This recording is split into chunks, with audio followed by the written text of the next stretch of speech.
ولا تعجبك أموالهم وأولادهم إنما يريد الله أن يعذبهم بها في الدنيا وتزهق أنفسهم وهم كافرون.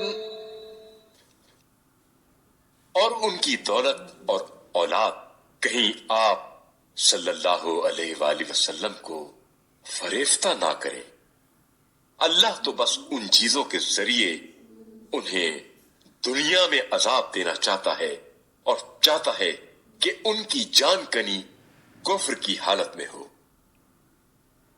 وَإِذَا أُنزِلَتْ سُورَةٌ أَنْ آمِنُوا بِاللَّهِ وَجَاهِدُوا مَعَ رَسُولِهِ اسْتَأْذَنَكَ أُولُو الطَّوْلِ مِنْهُمْ وَقَالُوا ذَرْنَا نَكُن مَّعَ الْقَاعِدِينَ.